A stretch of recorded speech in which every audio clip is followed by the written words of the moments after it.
Jaya Radha Madhava Kunja Bihari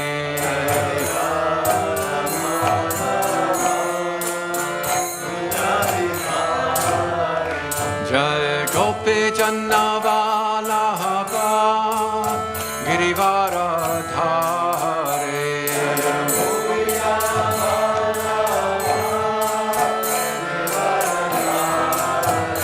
Jaya Gopi Janavalabha Girivaradhare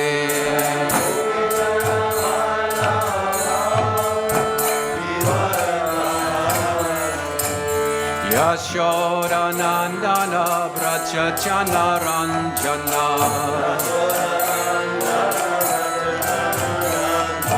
Yashoda Nandana Braja Janaranjana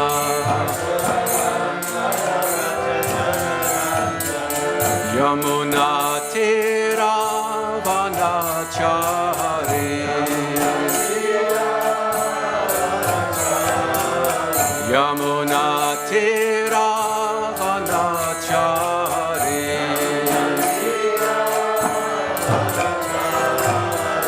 Jaya Radha Madhava Kunja Bihari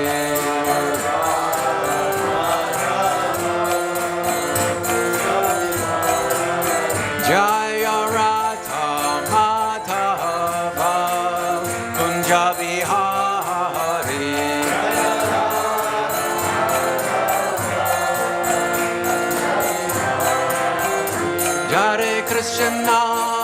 Hare Krishna, Krishna Krishna, Hare Hare, Hare Rama, Rama Rama, Hare Hare. Hare Krishna, Krishna Krishna, Hare Hare, Hare Rama,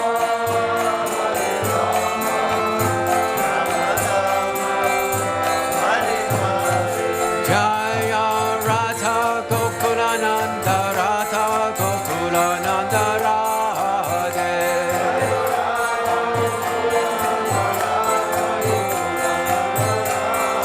Jaya Prabhupada Jaya Prabhupada Prabhupada Jaya Prabhupada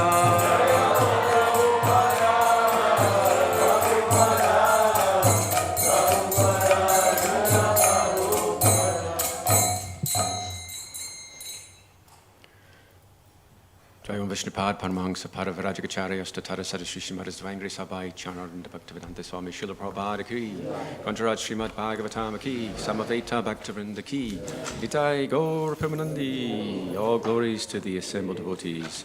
All glories to the assembled devotees. All glories to the assembled devotees. All glories to Sri Guru and Sri Gauranga. All glories to Srila Prabhupada. Om Namo Bhagavate Vasudevaya. Om Namo Bhagavate Vasudevaya. Om Namo Bhagavate Vasudevaya. Srimad Bhagavatam, Canto 4, Chapter 22, Text 42. Rajo Vacha Krito Menu Grahak Purvang Harinata Nukampana Tammapada Yitum Brahman Bhagavan Yu Yamagataha Rajo Vacha Krito Menu Grahak Purvang Harinarta Nukampana Tamapada Yitum Brahman Bhagavan Yu Yamagataha Rajo Vacha Krito Menugraha Purvang Harinarta Nukampina Tamapada Yitum Brahman Bhagavan yu yamagataha.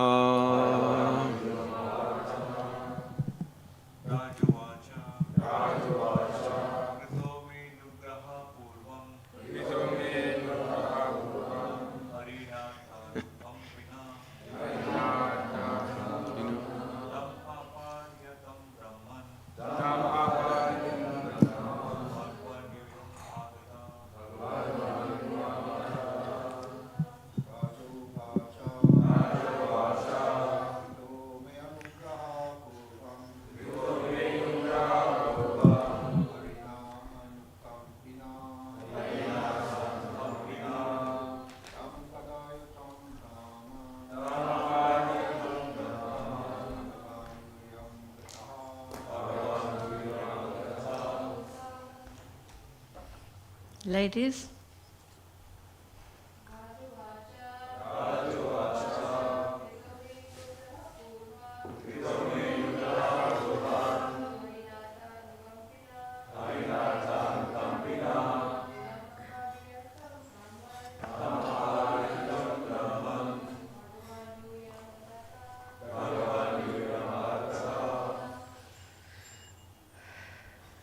Anyone else?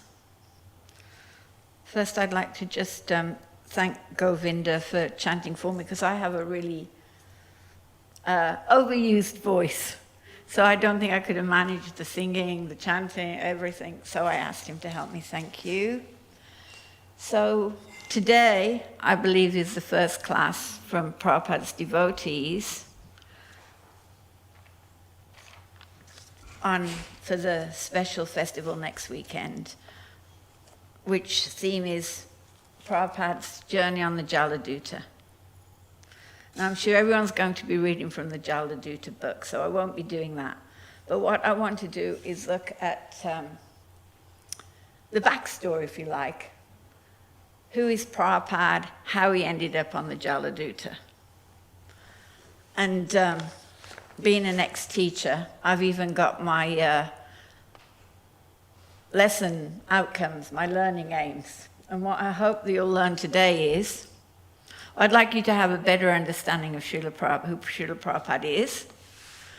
I was going to share my personal stories because, well, no one else can tell you those, although I have seen stuff on the internet where people have tried. And also, as kind of a plenary for you to go away with and to think about, is to consider the qualities of Srila Prabhupada. Maybe think about the stories that go with these qualities. Maybe we're able to touch on that. I'm not sure about time. So I chose this verse in the Bhagavatam for a specific reason in the purport, but we will go through it word for word. I didn't manage that yet. Rajuvacha, the king said, Krita, done, me, unto me, anugraha, causeless mercy, purvam, formerly, harina, by the Supreme Personality of Godhead, Lord Vishnu, Arta Anukampina, compassionate for persons in distress. Tam, that. Apadaya yitam, to confirm it. Brahman, O Brahmana. Bhagavan, O powerful one. Yuyam, all of you. Agataha, have arrived here. So this is Prithu, is the king who's talking. And he said, the king said, O Brahmana, O powerful one, formerly Lord Vishnu showed me his causeless mercy, indicating that you would come to my house and to confirm that blessings you have all come. So here's a purport by Srila Prabhupada. Might be a little different on your phones because I've got the old books. When Lord Vishnu appeared to the great arena of sacrifice at the time when King Prithu was performing a great sacrifice, Ashvamedha, he predicted that the Kumaras would very soon come and advise the king. Therefore, Prithu Maharaj remembered the causeless mercy of the Lord and thus welcomed the arrival of the Kumaras. That's the 4 Kumaras, who were fulfilling the Lord's prediction. In other words, when the Lord makes a prediction, he fulfills that prediction through some of his devotees. I'll just say that again. When the Lord makes a prediction, he fulfills that prediction through some of his devotees. Similarly, Lord Chaitanya Mahaprabhu predicted that both his glorious names and the Hare Krishna Maha Mantra would be broadcast in all the towns and villages of the world. Srila Bhaktivedanta Thakur and Srila Bhaktisiddhanta Saraswati Prabhupada desired to fulfill this great prediction, and we are following in their footsteps.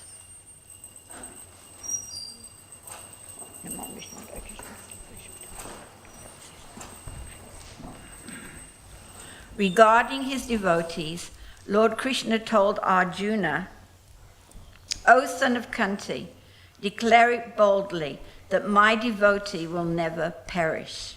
Bhagavad Gita 9:31. The point is that the Lord himself could declare such things, but it was his desire to make the declaration through Arjuna and thus doubly assure that his promise would never be broken. The Lord himself promises, and his confidential devotees execute the promise. The Lord makes so many promises for the benefit of suffering humanity. Although the Lord is very compassionate upon suffering humanity, human beings are generally not very anxious to serve him. The relationship is something like that between the father and the son.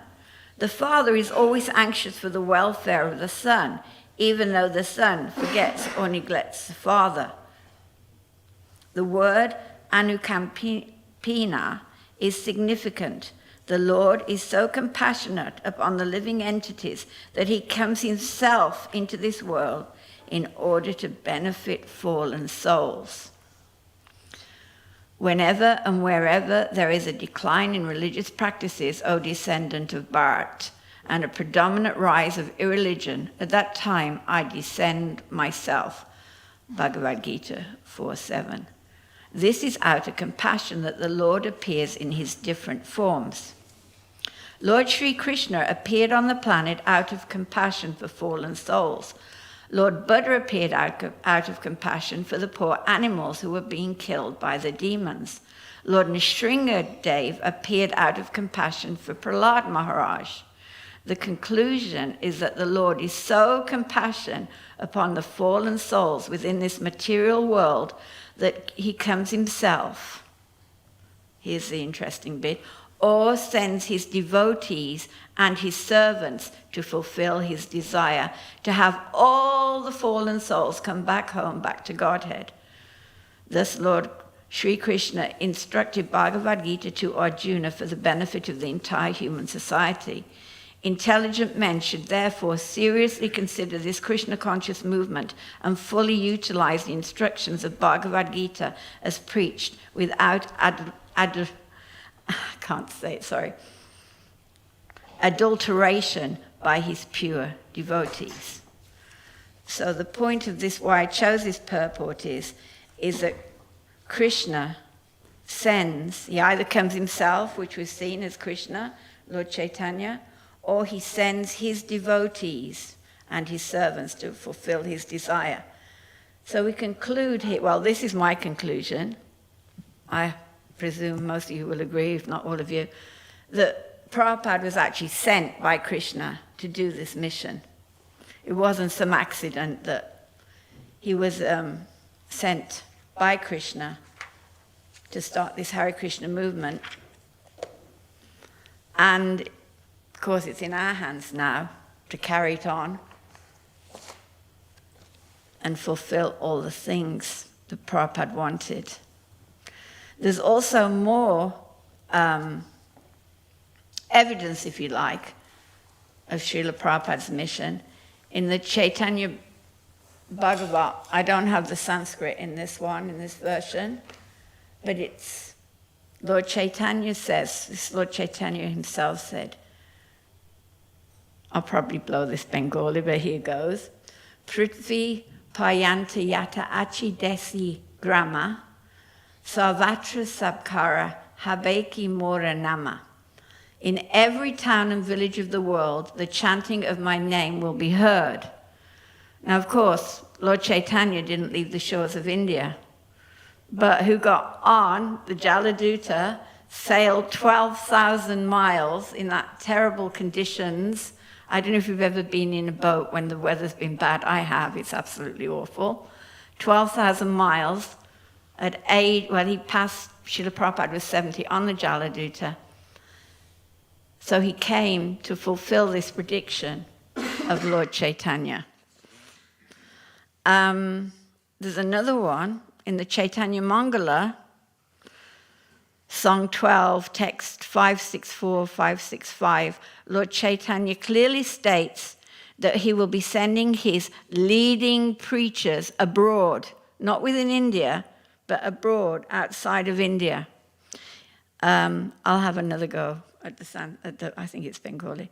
Ebi nama sankitana tikshna kajalana antara asura jivera pelibra katia yadi papi chadi dharma dura deshiyaya mora sena pati bhakta yabita hayaya.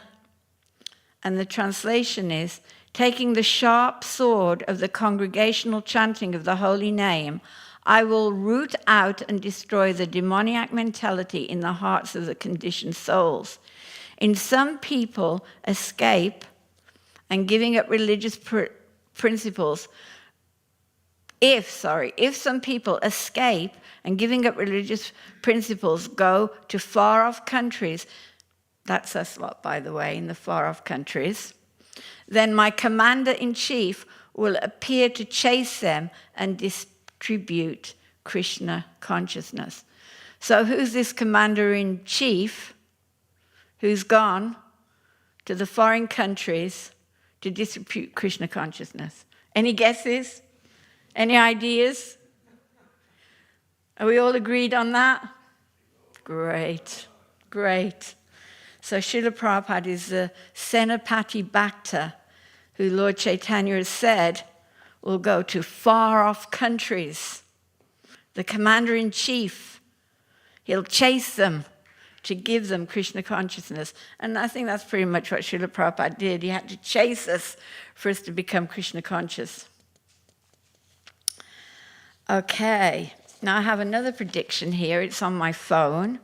This is a prediction of Bhaktivedanta Thakur from his Sanjani Toshani, which was written in 1885. So that was the year before Srila Prabhupada appeared.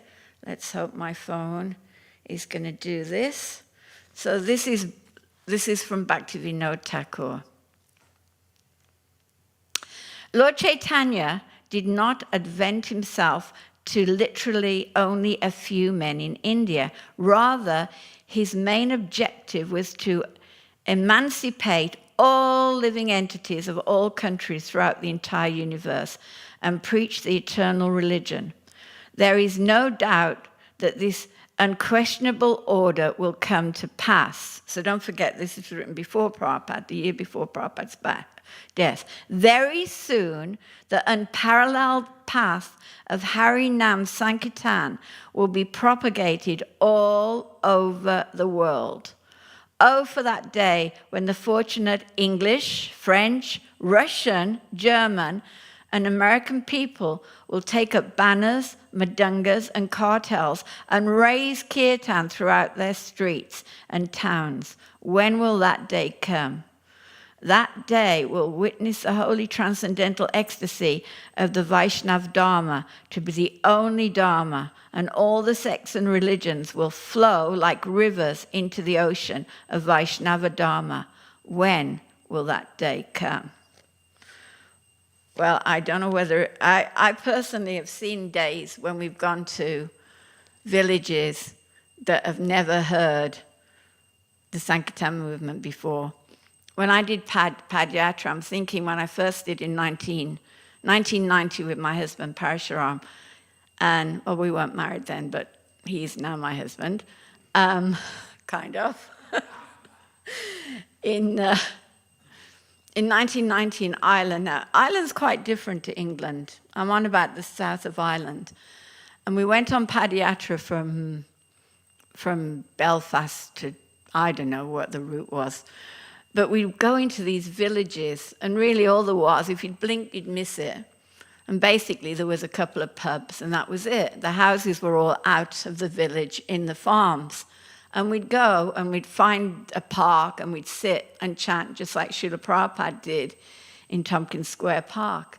And I know, and the people, they were kind of hiding and looking, and it was a very strange sight for them. But there you go.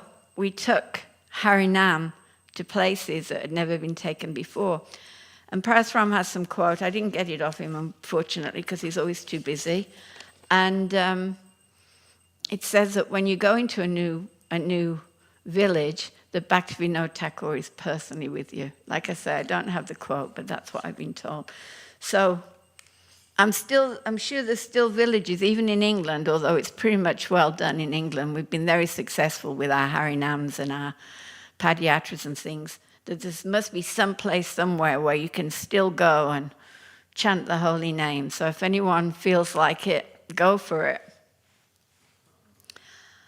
Okay, so what else did I want to point out? Oh yeah, it was 100 years ago this year, in 1822, 100 years exactly, Srila Prabhupada met Bhaktisiddhanta Saraswati. And at that very first meeting, Bhaktisiddhanta actually asked Srila Prabhupada to preach in English. And apparently, one of his godbrothers, oh no, this is a room conversation. In 1935, Bhaktisiddhanta told Sridhar Maharaj, Prabhupada's godbrother, and others, that he, meaning Srila Prabhupada, our Srila Prabhupada, will do the needful when the time comes. Nobody is required to help him. And Prabhupada told us that in a room conversation on June the 17th, 1977 in Vrindavan. So not that long before his physical presence was lost.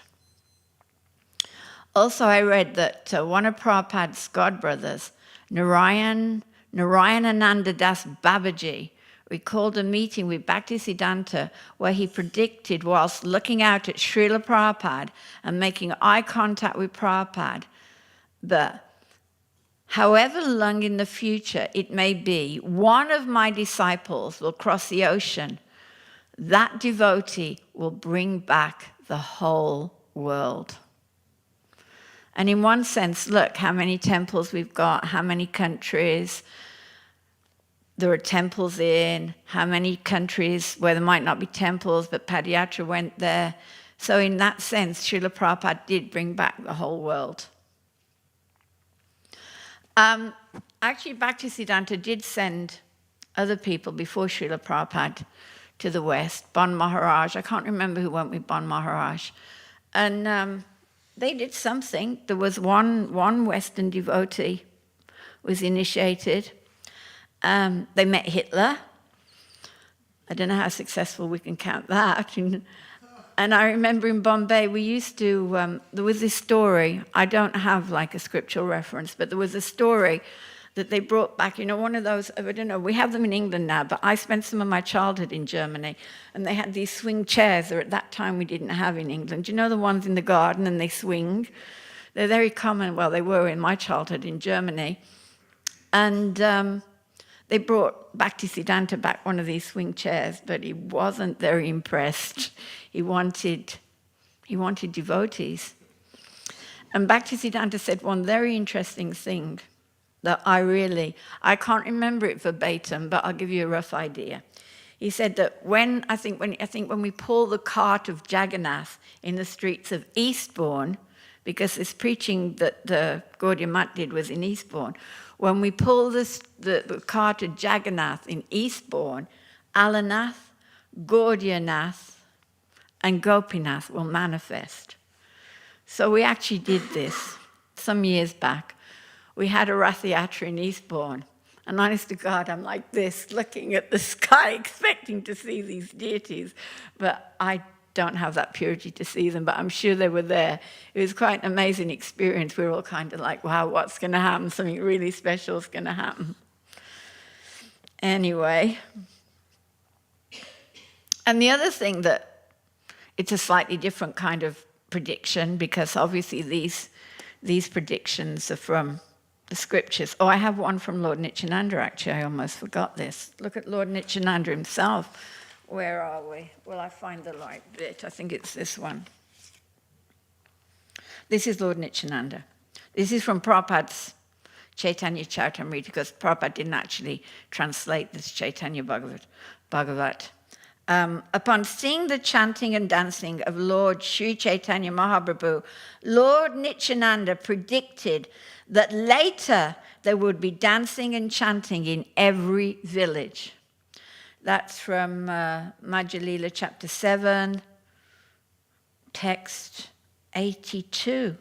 And the purport: the prediction of Sri Nityananda Prabhu is applicable not only in India, but also all over the world. That is now happening by his grace, meaning Lord Nityananda's grace. The members of the International Society for Krishna Consciousness are now traveling from one village to another in the Western countries and are even carrying the deity with them. These devotees distribute various literatures all over the world. We hope that these devotees who are preaching the message of Sri Chaitanya Mahaprabhu will very seriously follow strictly in his footsteps. If they follow the rules and regulations and chant 16 rounds daily, their endeavor to preach the cult of Sri Chaitanya Mahaprabhu will certainly be successful. So actually, I mean, we really have a legacy to fulfill. It's not something easy in one sense to fill all these prophecies from Lord Chaitanya, Lord Nityananda, and even Advaita Acharya here. I'm just looking at the time. He also had a dream.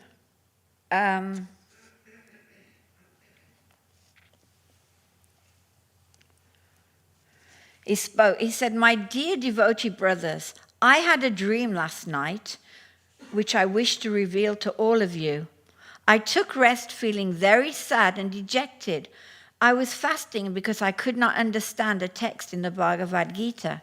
Sometime during the night in my dream, a person came to me and said, 'Wake up, Acharya, take your food immediately. I will reveal to you the real meaning of the Bhagavad Gita text. However, first you must rise and eat, and then worship me. Discard the melancholy in your heart, for your austerities and vows have finally reaped a full harvest. All your fasting, your worship, and your endless entreaties to the Lord, crying, Krishna, Krishna, and the vow you made with lifted hands for the advent of the Lord will come to fruition. The chanting of Lord Krishna's holy name will constantly reverberate in every country, in every town, and in every village. By your mercy, everyone will be able to experience here in Navadweep, in Srivasi's house, devotional ecstasy that is rarely achieved even by Lord Brahma. Now I will take your leave, but first you must eat. I will appear to you again in the future. When I opened my eyes, I saw Lord Vishvambara, but within minutes he vanished from my sight." So there again we have Lord Chaitanya talking to, he's in a dream of Advaita Acharyas, again predicting this holy name in every village.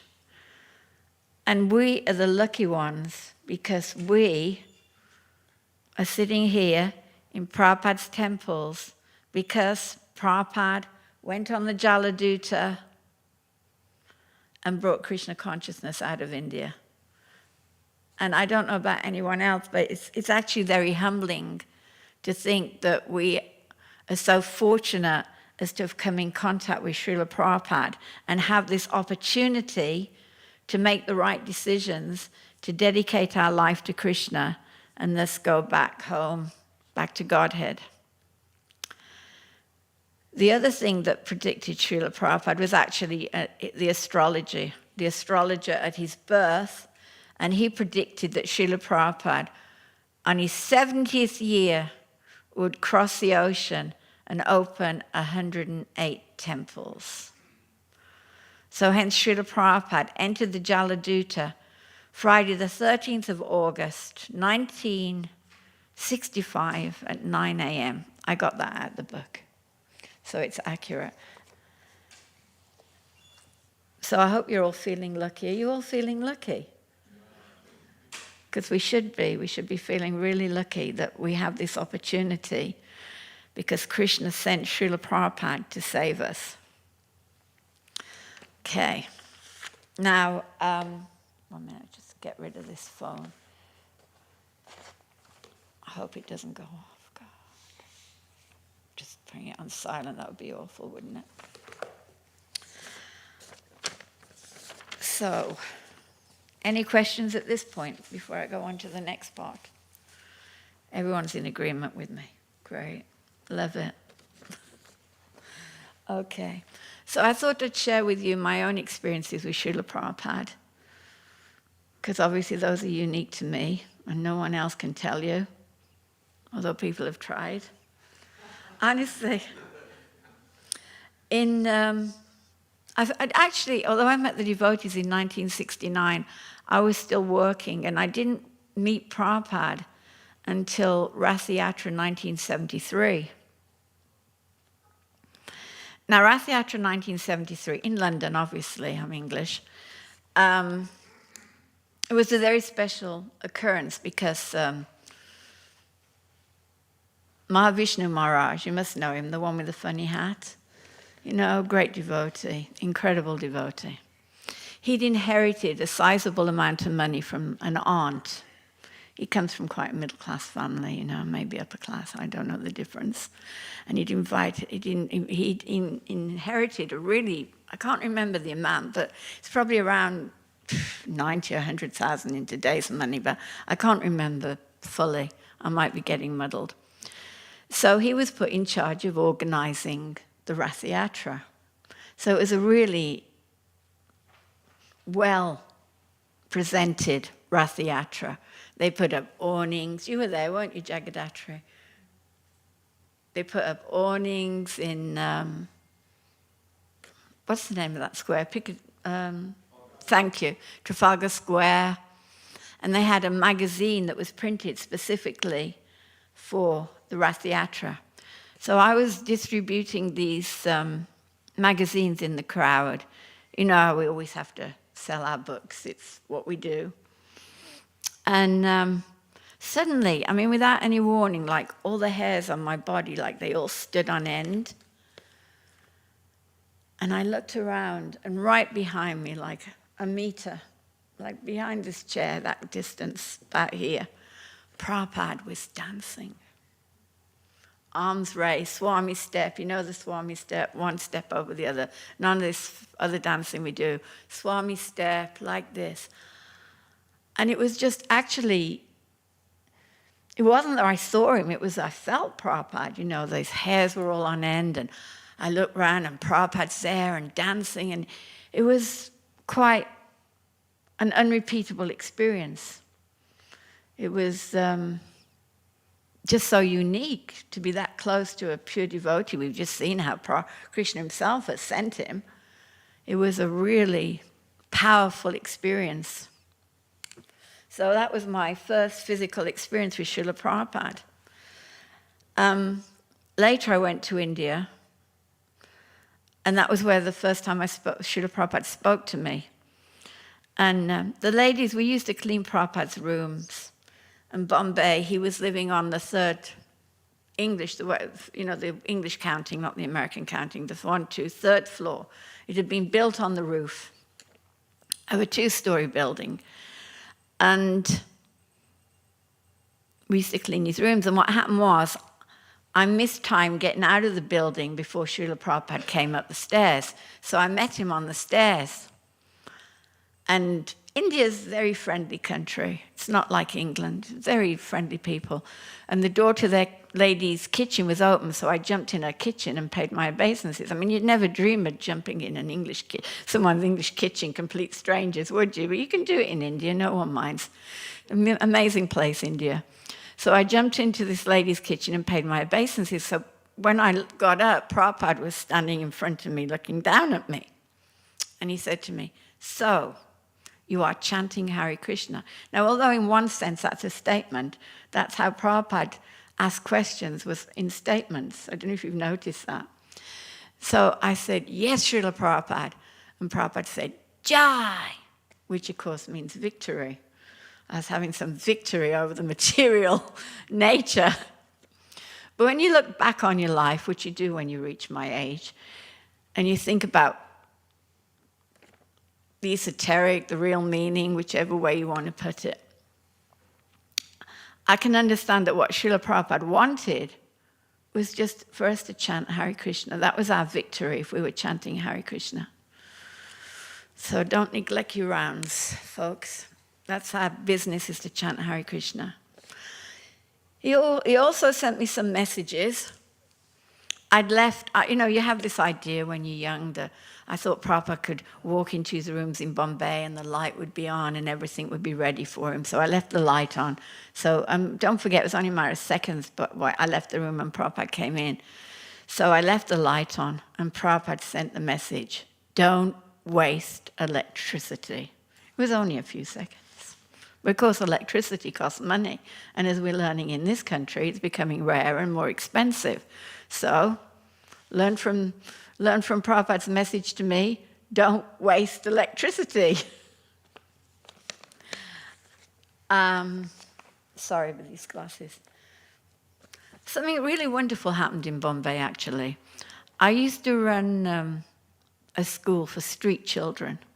And I'm talking really street children, There was more holes in the clothes than there were clothes. They were very, very poor in India in those days. And they didn't live in houses. They lived in, bits of cardboard and corrugated steel on the side of walls. Around the edge of, like, Hare Krishna land in Bombay had a wall, boundary wall. So they'd have bits of things coming off this boundary wall, and that's where they lived. Extremely poor people. So we started a school, and they were a real ragtag lot, you can't imagine. Wonderful kids, though. So we used to have these really good kirtans. And one time Prabhupada heard the kirtans. So he invited the children to meet him, to come up and meet him in his room. Now, this is Srila Prabhupada, head of International Society, author of I don't know how many books, and sitting in his room are all the rich people of Bombay. But Prabhupada has time for the little person, the little beggar kids from the streets of Bombay. Srila Prabhupada has time for them. So we went up to Srila Prabhupada's room, and we'd all drawn pictures of Krishna.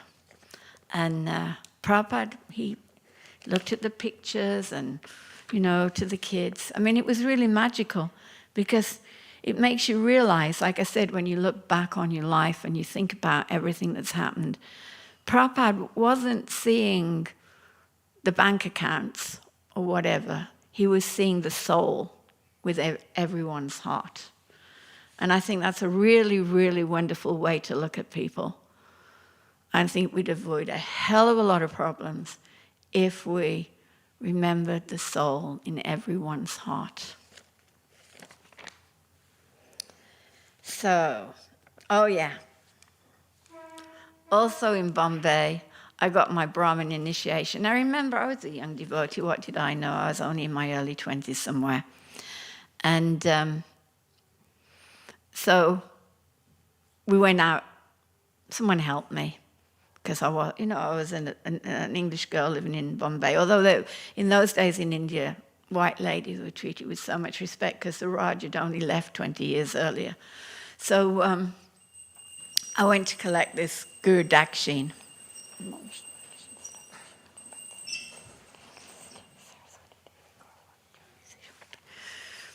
And I bought all kinds of stuff. I was more in an English kind of birthday mood than just giving the money to Srila Prabhupada. So I bought a bunch of gifts. And I wrapped them in this tissue paper, and I took them to Srila Prabhupada, and I put them all on his desk. And there was a daub, Prabhupada liked drinking daub, so I'm balancing this daub, and I put it on his. I said, it wasn't opened. I said, I hear you like daub, Srila Prabhupada, I bought you a daub. And I took him a lotus garland, and some sandalwood oil and a silver lotus bowl with chandan in to put on his forehead. And there were a few other things that were escaping me. And Prabhupada looked at them and he said, so many things. And he was like opening them. And I actually felt like Prabhupada was the child and I was the mother or the grandmother or whatever, the mother. It was a really far out feeling. Prabhupada just looked like this little boy opening his presents. And then it struck me again years later when I look back on my life, and I realized that I heard Prabhupada give this lecture. It was also in Bombay, and he said, it's not verbatim, but more. He said that the most important thing for brahmacharis is to see all women as their mothers. That's the secret of being a good brahmachari. You don't see them as prospective partners or whatever. And then I realized that that was what was happening. Srila Prabhupada was seeing me in a very motherly way, and consequently, I was seeing him as like this little boy opening his presents. Again, it was a really, unrepeatable experience. And then, though, when it came to learning the Gayatri, the mood was changed. He was back to being the guru. The little boy was gone. The mother was gone. I was a little girl, and he was the grandfather aged. And he was teaching me the Gayatri mantra. He's very strict about it, because my Sanskrit is far from perfect. But I thought I'd share that with you. Oh, another funny thing happened. I was with Sava Mongol, those of you know who's Sava Mongol. And in Bombay, I don't know whether any of you know what the old Bombay temple was like, but there's this old corrugated tin roof. Corrugated tin roofs, Think of those old bomb shelters in England, those kind of roofs, And there was a floor with some tiles on, and there were 4 or maybe 6, 8 of these things holding the roof up. And in the rainy season, we'd pull down some shutters. There were no walls. There was a wall where the deities were, Radharasa Bihari, and nice, beautiful wooden doors. And at the back of that, there was a devotee kitchen and a deity kitchen. The deity kitchen was pretty much with the corrugated iron, whatever it is, roof. But the devotee kitchen was, the walls came up to here, then there was a gap, and then there was a straw roof. And how it never caught fire is a miracle, because, you've got these blazing fires and a straw roof and rats running around sometimes, when we weren't in there. So somehow in that kitchen, and the devotee kitchen, don't think you've got gas burners. No, you've got a couple of those kerosene, the ones you pump. You've probably never seen them. If you've ever been camping, you might have seen one. Where it's a kerosene cooker. You've got two, I think there were. No gas that I remember. And that was what we had. It was very basic. So we cooked 108 preparations for this festival. Prabhupada was there. I can't remember, it was Bhaktisiddhanta or Bhaktivedanta appearance, disappearance, not sure anymore, I'd have to look it up. So we cooked 108. I mean, how we did it, 108 in those conditions. We did cheat. You make the Simply Wonderfuls. You have one with nothing in, one with currants in, one with cashews in, one with cashews and currants. It was, I admit, That's when you know. So we cooked this 108th feast. Now in India, the pots to lids, they don't have handles, they're flat. The big pots, I'm talking big pots. They don't have handles, they're flat. So we put the Hansadutta came down and said, oh, Prabhupada will want to see this, take it up to see Prabhupada. So we had these big lids with all the 108 preps on, or at least quite a number of them. And when we got to the stairs, the lids were bigger than the stairway. Now, I don't even know how we got them up there, all these full plates with all these 108 preps on, but somehow we got them up 2 flights of stairs to Srila Prabhupada's room. And it all went in. And then Prabhupada sent the message. It was Sarva Mangal Nai struggling up with these plates of Maha. And Prabhupada sent the message, this movement is nothing without its feasts. So remember that. Don't go short on the feasts. Throw the paneer in. Because this movement is nothing without its feasts. I actually went with Srila Prabhupada to Ahmedabad. And there I saw Srila Prabhupada. I'm hurrying up now, I'm looking at the time. There I saw Srila Prabhupada in his preaching mood and how charming he was. So of course Ahmedabad, this was before the temple was built. Jashamati Nandan, who later built the temple, was with us. Achutananda, then Maharaj, was there, and there was a group of us went. We actually took the small deities from Bombay, little Radha Rasa Bihari, with us, and we were staying in a life member's house. But I saw Prabhupada in action, and Prabhupada was absolutely charming. He was the best preacher ever. So we were in these very rich people's houses, and Prabhupada said, to be a Bengali or a Gujarati is a special birth. And he said, Krishna's father was a Gujarati. And of course, all the Gujarati business, they're all so charmed by this that Prabhupada said, Krishna's father was a Gujarati, and they're all laughing and smiling and probably getting their checkbooks out, I don't know. But understand that Prabhupada, it wasn't about the money with Prabhupada, it was about the spirit souls being saved. But it was so wonderful to see Srila Prabhupada in action. And then later on, we had a big Pandal program, and we were selling books, and I'd sold the most books, and Achutananda was saying, oh, we got to tell Prabhupada, And it was a wonderful time. And someone brought limkas. A limka is an equivalent of a 7-Up. You know a 7-Up, a limka. If you've been to India, you all know what a limka is. So we're all at this panel. It's April. Okay, now, April in India, hottest month. We're dying, It's 110 at least degrees in Ahmedabad. And we're all dying, and someone brings these 7-Ups, and they're all sitting next to us, and one's next to Prabhupada. Now, can we drink the 7-Ups? There's one in front of Prabhupada, and there's one in front of all of us. Can we drink the 7-Ups? No. Because Prabhupada hasn't drunk his. We can't go slurping on limkas if Prabhupada is just sitting there. So I'm fainting from the heat and the tiredness of it all. We've been on Harinam, selling books, everything. And I'm saying, Prabhupada, please drink the 7-Up, limka. And Prabhupada took one little swig. The bottle didn't touch his lips, one little swig. So then we all drank our limkas. But that's just to explain to you the position of the guru with the disciple. If Srila Prabhupada's not drinking the limka, we're not drinking the limka, even though it's 100 and God knows what degrees, and we're all dying in the heat. But that was the etiquette of being with the guru. So eventually I went to Vrindavan. Our All India GBC sent me to Vrindavan, Gopal Krishna Maharaj, for which I'm very grateful, always grateful to him for. And Prabhupada, I used to clean his house, but I'm going to tell another story first, to see how the time goes.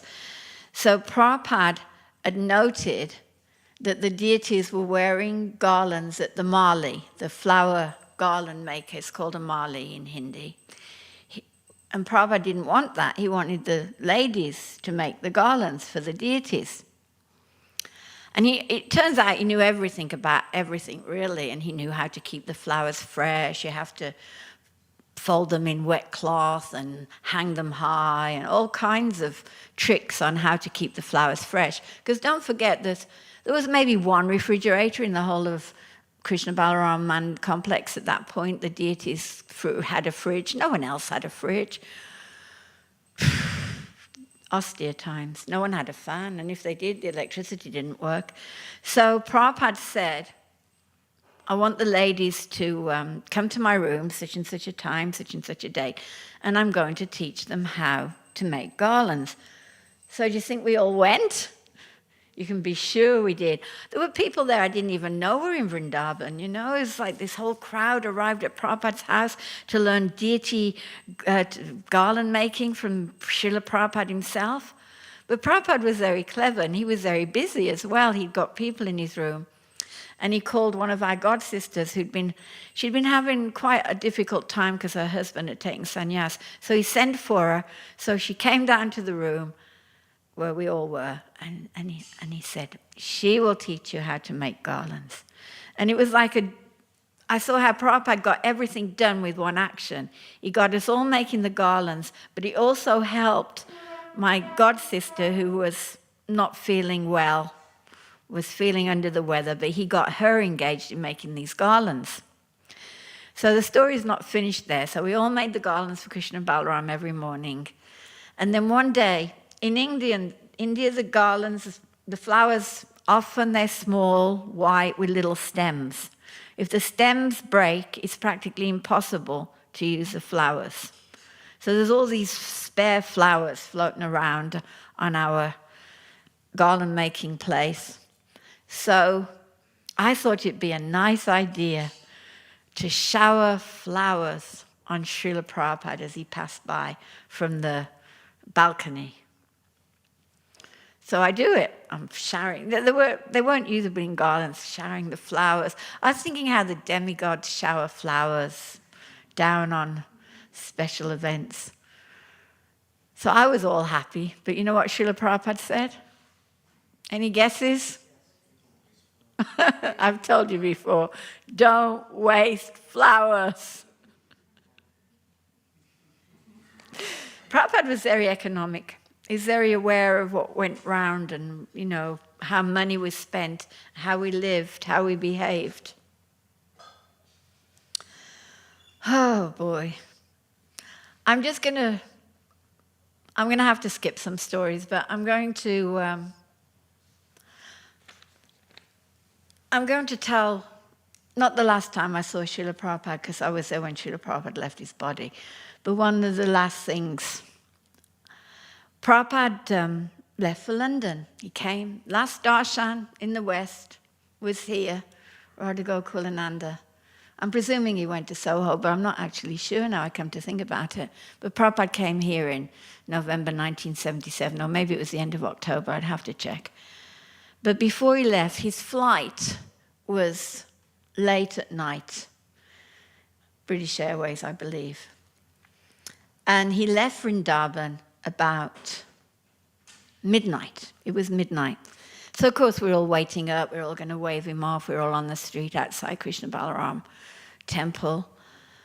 And as luck would have it, my good fortune, as the car was driving away, Prabhupada had this old maroon ambassador car. He had three, one in Mayapur, one in Vrindavan, one in Bombay. The Bombay one's still there. It's all shiny and wonderful. Vrindavan one fell to pieces a long time ago. So as luck would have it, this car, after it started, stopped in such a position that I was looking down on Srila Prabhupada, and Srila Prabhupada was looking up at me.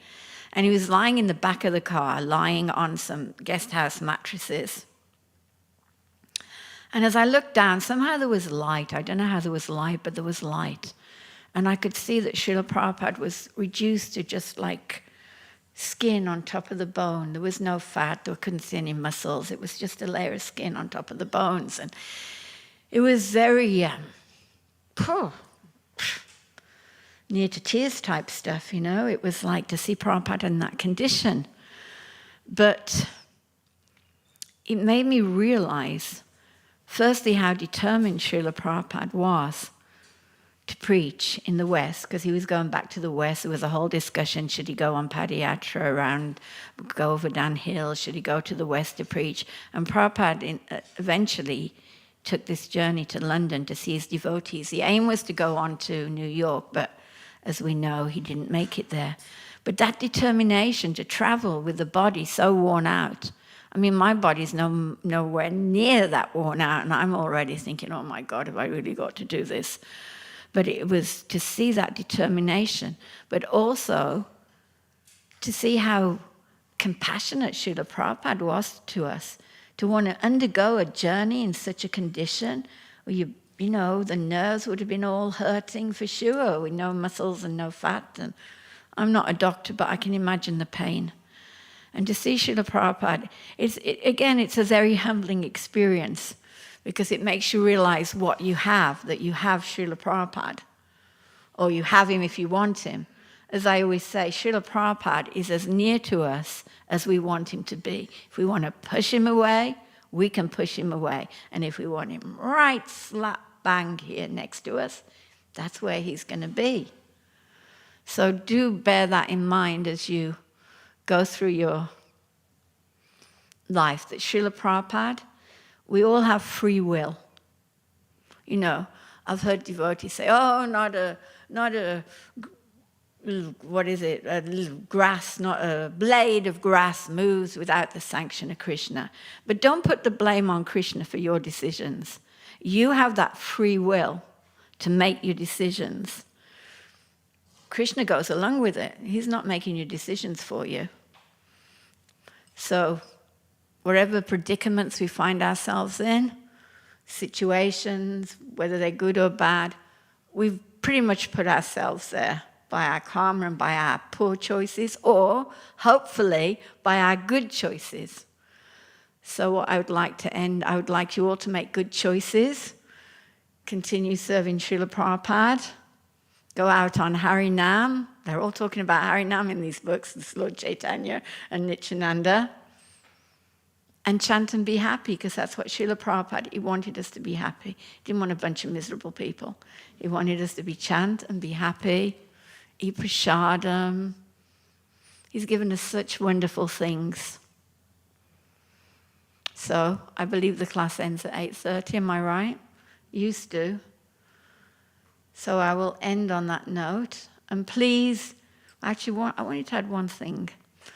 Please, don't take Krishna consciousness cheaply. It's a very serious thing. Having a material body, very serious thing.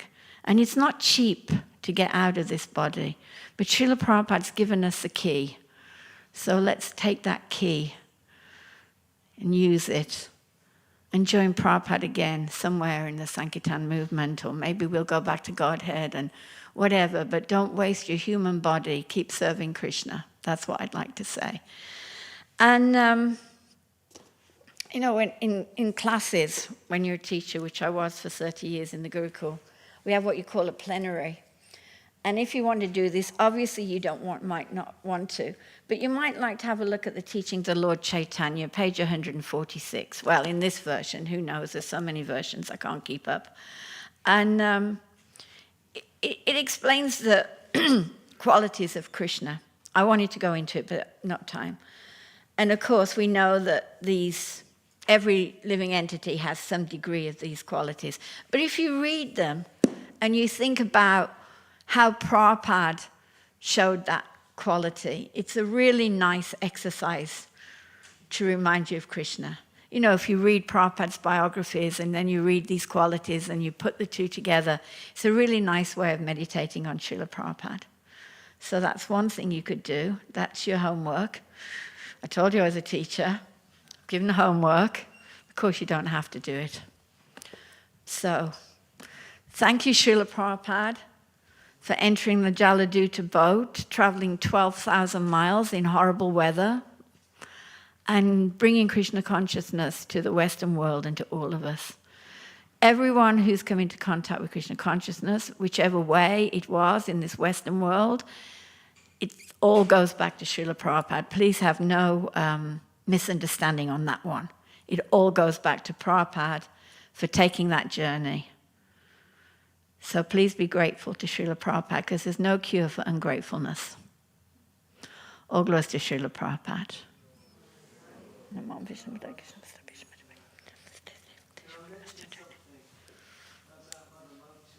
About me? No, this is about Prabhupada. You can't talk about me. I'm boring. I just want to... I'm boring. You're not going to tell them the time we had a fight, are you? No. We'll let that one go. But anyway, I used to see her most mornings up in Prabhupada's room with the kids.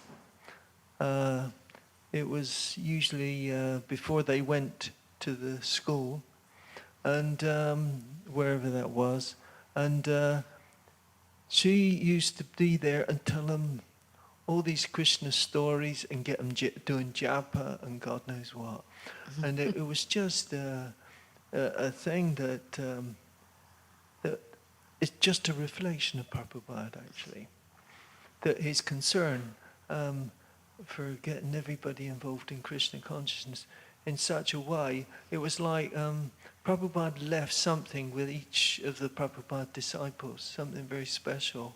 And when we have your association here, it is appreciated because somehow there's a quality in the Prabhupada disciples that we have here that somehow they're giving us Prabhupada in the real terms and with their reflections, because it's in the relationships they had. And so I just wanted to thank Mother Moksha Thank you. for her thing and what I saw each morning with the kids there. And it was a joy. Yeah, I really miss my service, but I've gotten too old now. I mean, I could do something little probably, but... Yeah. And also COVID nearly killed me, so I don't leave my house as much as I used to, let's put it that way. But I really miss that service with the children. And it's such a rewarding service. I actually saw one of my ex-students the other day, and he's 17 now. On Sunday, I went to that eco farm up in Leicestershire or Lincolnshire. One's in one, one's in the other. And the mum of this ex-student said, he cried when he had to leave your class. And I thought, well, what a validation, you know, like, because you really do get into looking back at your life when you get older. And I just feel, well, you know, thank you, Krishna, for giving me that opportunity to help your Vaikuntha children in whatever small way I could. It was a very rewarding service. And I really miss it. We used to be here all dancing, we were twirling them around. It was so much fun. It's really a shame that the children don't come and see the Krishna so much anymore. Maybe they do, I'm not sure. Even I haven't been coming so much. I'm doing everything online these days. It's terrible. I go to Mangal Arctic in Vrindavan practically every day, and that's at midnight, so you can imagine how I'm all off kilter since COVID. But, yeah. But I think you will all enjoy what service you do, because you have to work to your propensity. You have to find something that you feel comfortable doing in Krishna consciousness. You know, it's no good being a teacher if you hate kids, is it? You've got to find the thing that suits you and stick with it and keep with it. There's always be obstacles because we're in the material world. And don't forget, actually I heard a lecture once Prabhupada gave, and he said, as you advance in Krishna consciousness, Maya steps up her attacks, and these attacks become more difficult to overcome. So there will be tests. There's always tests. I've just gone through about 4 years of tests, but you just have to stick with it. We don't really have a choice if we want to get out of the material world. You just have to stick with Krishna consciousness. Stick by those lotus feet. One of my godbrothers wrote this really nice Vyasa Puja offering. What was it? Something like, neat, neat, sweet, sweet, can't be beat, them 2 lotus feet. I think it kind of sums it up. We have to stick with Srila Prabhupada. And we'll be fine. We'll manage it all. We'll get there, back to Godhead and be with Prabhupada. So stick with it. Jai. All glories to Srila Prabhupada again. All glories to Srila Prabhupada. Namo Vishnu Krishna.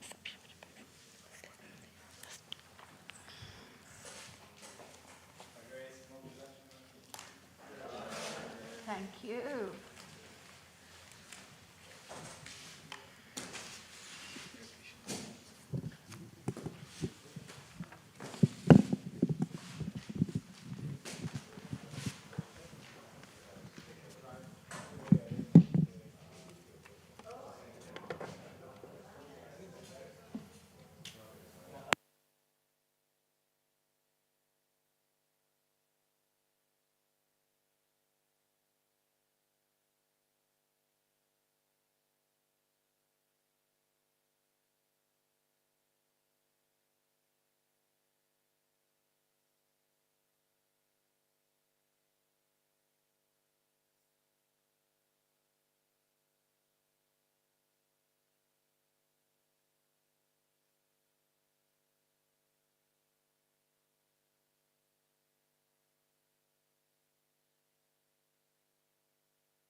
Mm.